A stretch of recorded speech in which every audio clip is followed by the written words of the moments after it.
Hello everyone, welcome to another edition of Where the 99 Lead. It's a program brought to you by the University of Pikeville where we cover many different topics in and around the University of Pikeville. Academics, athletics, we talk about Chi Comm and the newest Kentucky College of Optometry as well. Today we're joined by another member of the faculty at the University of Pikeville. Summer Bingham, Assistant Professor of Religion at UPike, joins us now. And Summer, welcome to Where the 99 Lead. Thank you for having me. Great to have you here, first time guest. Yes. So we've got to meet Summer Bingham. Give us a little background. Tell us about where you grew up, where you're from, and your arrival at UPike. I'm from Elkhorn City, so I'm a first generation college student. My daddy was a coal miner, and I did my undergrad here when it was still Pikeville College. I was the last graduating class of Pikeville College. And after that, I took a year off. I was a case manager for a while and was trying to figure out what the heck I wanted to do with my life. Sure. So I moved abroad for a year and ended up back at Pikeville when I finished, first as an adjunct and then eventually as an assistant professor. Very good. So you take a year off, you travel, trying to find yourself and where you're going to land at least momentarily. Yeah. You lived in the United Kingdom for a year to complete your master's degree. Mm-hmm. Was that during that time? It was, yeah. It was. What influenced your decision to study abroad other than I'm going to travel, I'm going to cross the big pond and see what's out there and find who Summer Bingham is?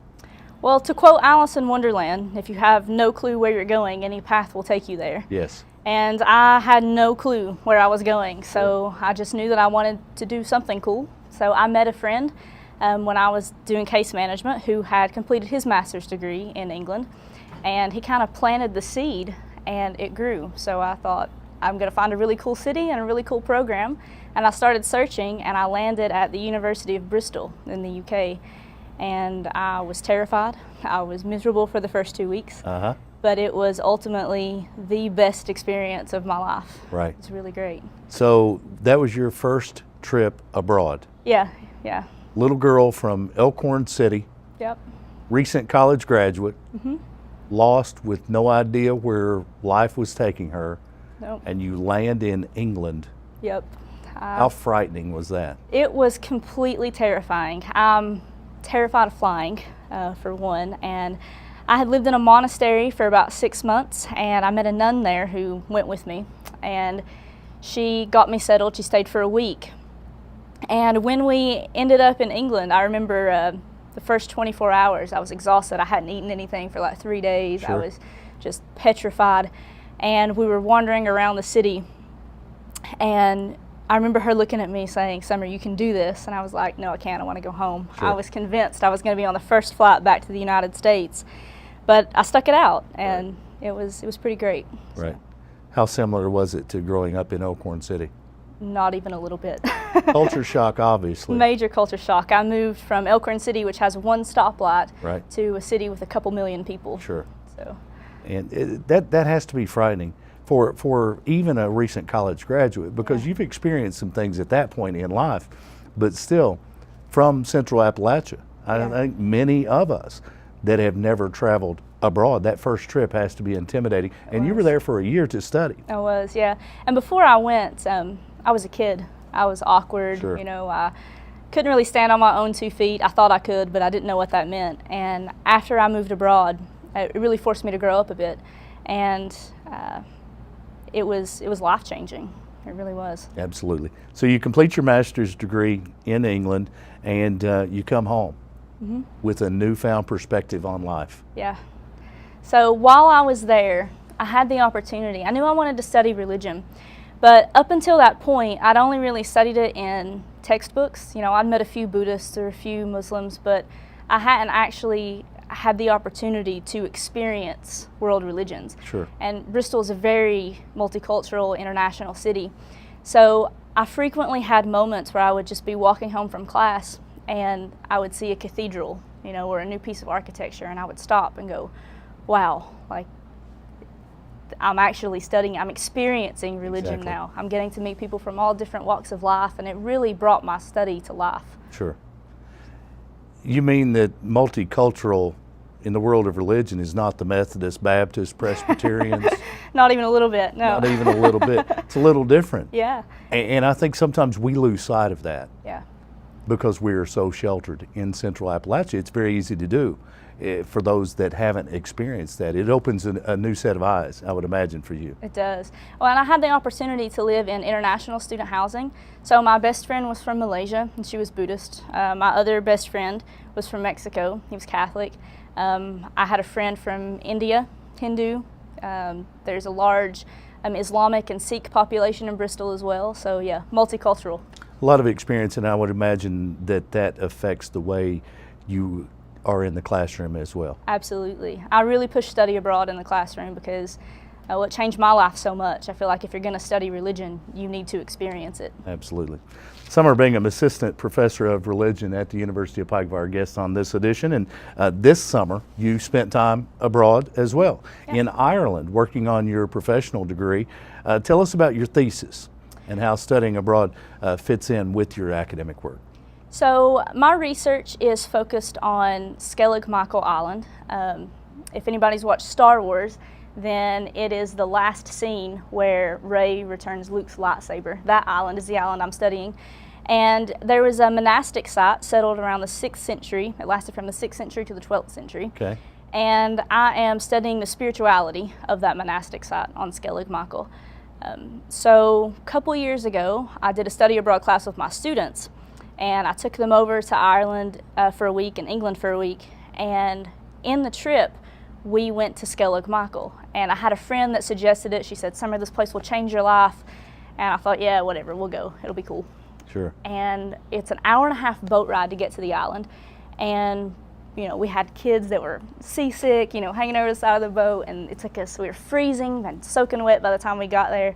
But when the island came into sight, it was the most phenomenal experience. I mean, to watch my students and the look on their face. I remember thinking in that moment, I hope I never forget the way this island makes me feel. Right. Because these monks carved 600 steps up to the top of it and built these beehive huts, which are still standing. And to be able to walk there, you know, and you really get the sense, this numinous experience of that connection of God and to harmony in Ireland. This place is really special. So my thesis is all about trying to capture that spirituality.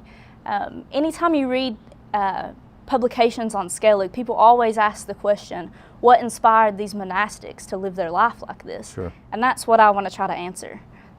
So yeah, studying abroad, you know, I can read about Skellig all day, Right. but actually stepping foot on the island, you Yes. really get a sense of what it was like to be there. Sure.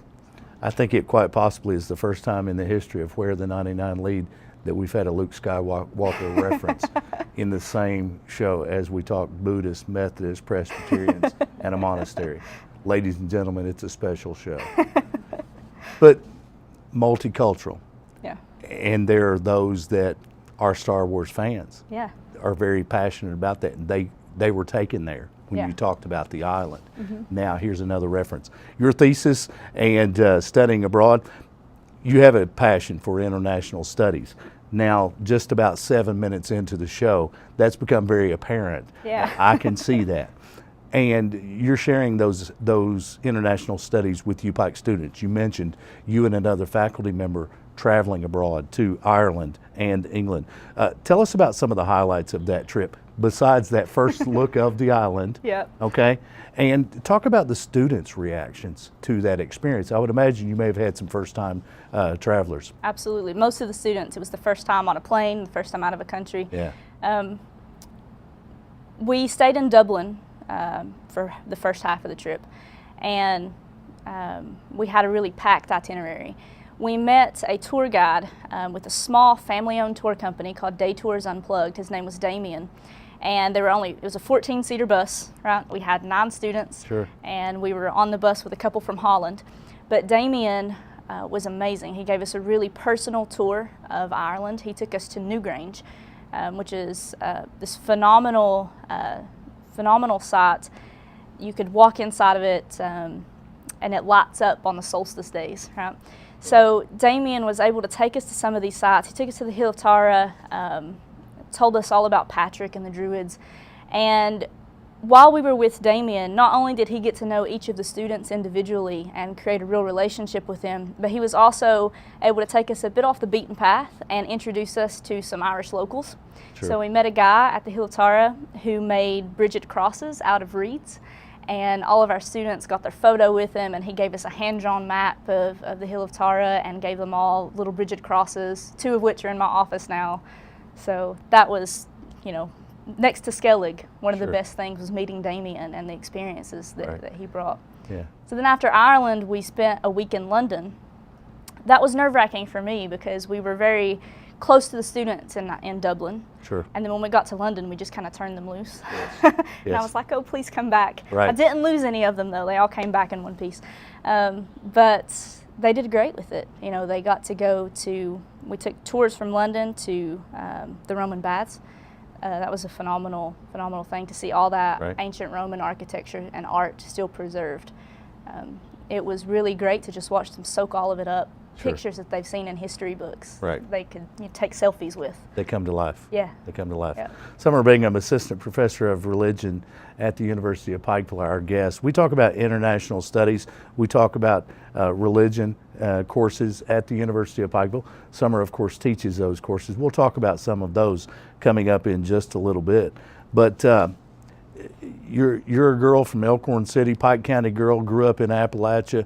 You're first generation college student, and now you're an international traveler. Yeah, kind of weird. It is a little weird. It's a little odd, but it's encouraging for those that have never been outside of Appalachia. While many can live their life here and share those stories with people and be inspiring, we don't want to belittle that. But those that can step to that other world, to travel abroad and share the Appalachian with that part of the world as well. You were inspired to begin your love of international travel. Talk about that. Tell that story. How I became inspired to do international travel. I just kind of went with it. I mean, I didn't know what I wanted.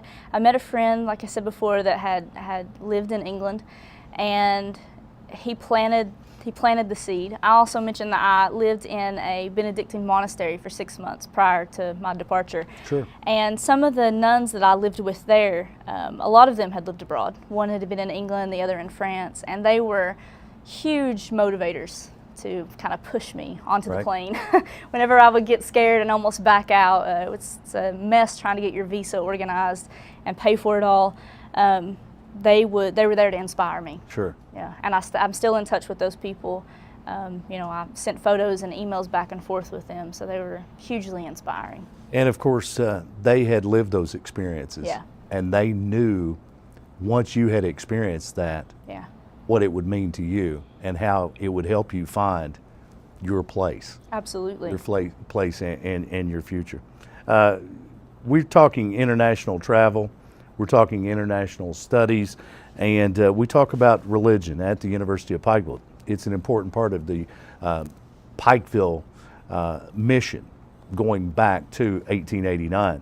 When you were a student at UPike at Pikeville College, one faculty member in particular had an impact on you, as she did hundreds or thousands of students during her career. How did religion professor Dr. Carol Grizzard Browning inspire you? Carol is unique, and she is easily the most intelligent woman I've ever met. And now that she's retired, I'm a little sad that some of our students now don't get to experience what she was like in a classroom. Sure. I think kind of the best way to encapsulate Carol is to tell you a story. So I had her for a Women in the Bible class, and it was late in the evening. It was a Monday, Wednesday, Friday class at like 3 o'clock. So we were on the 3rd floor of the administration building. There was no other classes up there. And there was only about 10 people in the class. It was in Pikeville College days. It was pretty small. And instead of having class in the classroom, we all just sat out in the hallway, and Carol shows up and sits cross-legged in the hallway, and we pass around candy that we'd gathered from the day, and we have class like that. Very good. And she's very quirky, she's very sarcastic and witty, and I just hope that I'm able to provide that type of experience to my students. The relationship that she built with her students. Sure. I mean, like you said, hundreds, maybe even thousands of them. She has impacted a lot of people, and I hope that I'm able to do the same. So many stories that you'll hear if you talk to Pikeville College students in particular. Yeah. They always have a Carol Grizzard story to tell. Absolutely. And it certainly was inspiring and challenging. Yeah. Tell us maybe in a way that she challenged you as a student. So I had her for an apocalyptic literature class, and she there's a lot of reading in Carol classes, right? So it became a joke among all of us that if you take a Carol exam and your hand isn't falling off by the end of it, then you didn't do it right. So I remember the first essay I ever wrote for her. It was only 2 pages, right, for an exam, only Sure. 2 pages, right? Right. And she handed it back to me and she said, "Summer, you're smart. You can do better than this. Write me more." And I remember feeling so overwhelmed with that. But at the same time, she was right. I could do more. Sure. You know, so she really pushed her students in that way. She demanded the most out of them because she knew what they were capable of. Absolutely. Sometimes they see things that we don't see in ourselves. Absolutely. It's part of the Pikeville experience. Carol, of course, retired several years ago, left her collection of religious books to you. Wow. Wow. What went through your mind when you received this inheritance, this gift of her religion books? First of all, that's a lot of books. It's going to take a long time to go through. Second of all, I was really humbled by the experience because she had so many students, so many people that she developed relationships with over her life, and the very fact that her library ended up in my lap was just, wow, what do you say to that? Sure. You know? And as I was going through them and putting them on the shelves, still I'll pull a book off the shelf to reference something for class, and I'll find a handwritten note in the margins or a letter that's tucked away inside the pages. So even though she's retired, she's still very much impacting our students through her knowledge. Absolutely. And of course, that library of religion books that belonged to Carol Grizzard, how many? Do you have a count? I think there were 56 boxes. Yeah. Wow. Yeah. That's why I said wow initially. Yeah. I knew it was quite a collection. You teach religion at the University of Pikeville, long from the beginning, part of the mission at Pikeville, the Academy, Pikeville College, and now the University of Pikeville. How true is that today to the time that you arrived there as a student? We still offer the Old and New Testament classes. We still offer a basic world religions class. I think that our students really benefit from it because it can dip into other disciplines as well. We try to get them to integrate their knowledge across the disciplines. I had mentioned a couple of semesters ago to a colleague that you can't teach religion without being interdisciplinary. And so it's, you know, history, literature, art, all those things. But we still carry on that tradition. I think we're very proud of it. You know, our students really benefit Do from the students get it? They do. Okay. Yeah, they do. They get it. It may take a couple of weeks, They get it. maybe a semester. Yeah. Sometimes we drag them there kicking and screaming. Sure. But they get it, yeah. Yeah, absolutely. What do you tell students who ask you about the study of religion and maybe taking the study of religion further than just the required courses?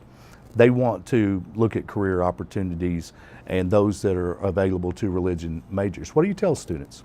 We have religion graduates that are doing a variety of things now. We have a student that's in seminary school. We have a student that's in law school. We have artists. We have social workers. We have psychologists. You can do a lot with a religion degree. I think oftentimes the general idea is that, oh, if you get a religion degree, the only thing you can do is teach or preach, and that's just Right. not true. Sure. Religion can take you many different places. You can, work with the government. You can work with nonprofits. You can do things with community outreach. Legal studies. It can go in any different direction. It's a really great field. It's very diverse. UPike also offers a minor in religion. How does a minor in religion complement the various other majors? I think that I think it can really enhance and help you understand your different studies. I'm working right now with Professor Kilgore Bowling in the social work department. We want to do a workshop with her social work students and my religion students, because social justice, right? Social Sure. justice and religion and Sure. social work, it all blends together. It can really help you understand, if you go into a practice field like social work or psychology, you need to understand religion to understand your clients. If you do history and you're looking at global issues in today's world, you need to understand religion to understand some of the issues that are happening in today's society. Art, there's a lot of art is religious art, right? Geometric art and Islamic art, all of that kind of blends together. So an understanding of religion helps you understand history, it helps you understand art, it helps you understand practice professions and helping professions. It can really supplement your studies. To understand a true global culture, Yeah, absolutely. you've got to have religion You do. education of those different religious cultures to get why they believe this way and why it is so strict, or why they look at things in a certain way, to understand a true global culture. Absolutely. And it's becoming a global culture in the business world, Yeah, even so. absolutely. Minor in religion. Interesting. Yeah. Interesting. Also a major in religion, and you don't have to just teach or preach if you're a major in religion. Among the classes you're teaching this semester, apocalyptic literature, and you talked about you had this class under Carol Grizzard. Tell us about the course. Tell us what it's all about. So we work our way through major apocalyptic texts. We save Revelation for the end, as it's the big one, right? Okay, yeah. We do Daniel. We do what is often called proto-apocalyptic texts, or kind of pre-apocalyptic. So Zechariah, Joel, some of those books, some of the smaller books. And we go through a reading of the text. We talk about the major apocalyptic themes. And at the end of it all, the students do a creative project where they tie in some of those themes, and they think about how apocalyptic literature impacts our theological ideas. So how does the idea of the apocalypse influence our ideas about salvation or good and evil, and those sorts of things. So they have a lot of fun with it. I've gotten some great projects in the past. I would imagine. But you go from Old Testament prophecy in the beginning. Yes. How do students receive that? Are maybe a better question, are they surprised by what they gain from this course as to what they expected in the beginning?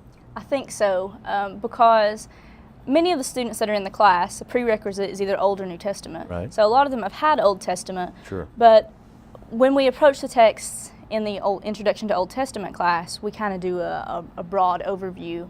In particular, we look at those texts in Old Testament from the framework of history. What's going on historically with the Babylonian exile or the Assyrian exile. And when we do it in apocalyptic literature, we consider the historical context, but we go deeper into the text. We Sure. consider the major themes and the struggles that the Jewish people had with kind of making sense of their suffering. So I think they are surprised in some ways by how much you can unlock a text and how many different ways you can wrestle with it and analyze it. And you save Revelation till the end. Yeah, yeah. And by the end of the semester, by final exams, you have all the answers. Well, yeah, we know the world's going to end and exactly when it's going to happen, right? I was going to say, you're going to have a lot of people sign up for that course if your final exam, you have the answer. We're still waiting for that, but it's an intriguing course. Yeah, it's fun. We have a lot of fun with it. I would imagine. You teach religion at the university. You studied religion across international waters. You studied abroad religion. You've lived in a monastery. You've experienced some of that along with time in textbooks, which is a textbook. Yeah. But you've lived it as well, sharing those other cultures and sharing experiences with those from other religious cultures. When you teach those courses, well, first of all, tell us what courses you're teaching at the university. Right now, I have 2 sections of Old Testament, Intro to World Religions, and Apocalyptic Literature. I have in the past taught religion and film, religion and pop culture, religions of Asia, spirituality to world religions. Sure. Yeah. So you've taught world religions, Old Testament, things like that. what would be your favorite? If you have to pick a favorite child, what is your favorite course that when you get excited about it each semester? Spirituality and world religions, hands down. I love it so much. Why so? Well, first of all, my dissertation research is on spirituality, Okay. right? And it's world religions. It's global education, so it pulls into the things that I really love. But most of all, you can have fun with the course. Right. There's so many different ways you can study spirituality, and by rule of thumb, Dr. Browning used to teach the class, and huge mentor for me. By rule of thumb, we change it every single semester we teach it. We never teach it the same way twice. So like last semester, I included a section on Appalachian spirituality, Okay. where I collaborated with Amanda Runyon, and our students both read the same text and then got together for a conversation. I included Buddhist spirituality and pilgrimage, all sorts of different things that you can include with that. I included medieval female mystics, which the students really enjoyed. I would imagine. Yeah, we just change it every time. It's Sure. so much fun. Yeah, it sounds like it's fresh. It's something a student could take each semester and Yeah. get something new completely. That's your favorite. Got to ask you about the first year religion students. Old Testament, New Testament, whichever the case. Those first year religion students, those students that come in, I'm here because I have to be. Yeah. Tell us a story about that. I have a really great group this semester. My 12 o'clock Old Testament class is really enthusiastic. There's always a bit of that, I'm here because I have to be, it's a gen ed requirement, I Sure. really don't want to be here. And so I try to combat that day one. I tell them that I try to pull it into their discipline. I ask them what their majors are, Right. and I usually get a spread of answers. And we sit for like half an hour and just go through, okay, well, how can religion benefit you? How can the study of the Old Testament benefit you? And we have a good conversation about that. And I think that really helps them understand that, why we make them take gen ed classes like religion. Right. And many times in a course like Old Testament, people have gone to church their entire lives, but they've never actually opened the text and read it. Sure. And in class, that's one of the things we do. So by the end of the semester, even if there's resistance at the beginning, by the end of the semester, I generally have people say, wow, I didn't know all of this was in the Bible. Right. Yeah. So. Yeah, and instead of being exposed to what someone else gave them in a verse or two soundbite on a Sunday morning, they're getting in-depth studies Yeah. and learning more about the world culture, but also what's become our culture, because here in the United States, here in Central Appalachia, it's a more diverse culture, Yeah. spiritually as well as in other ways. Well, one of the things I tell the students is, I tell them on day one, it's not my job to interpret this scripture for you, right? So we go over a few different ways that we can interpret the text, and throughout the entire semester, we'll look at a few of those. We'll look at a particular passage and say, okay, how can we interpret this? We'll do a literal interpretation, an allegorical interpretation, a historical interpretation, so that they understand by the end of the semester, oh wow, there's not just one way to read this. Sure. There are a variety of different interpretations, and they should all be valued and appreciated. Interesting things. Summer Bingham, assistant professor of religion at the University of Pikeville, and we want to welcome you back real soon, because this has been interesting. This has been exciting. We love hearing about your travels, and I'm sure you've got something else maybe in the works. Yeah. You're not finished traveling. Not finished, not by a long shot. Very good. We want to hear from you.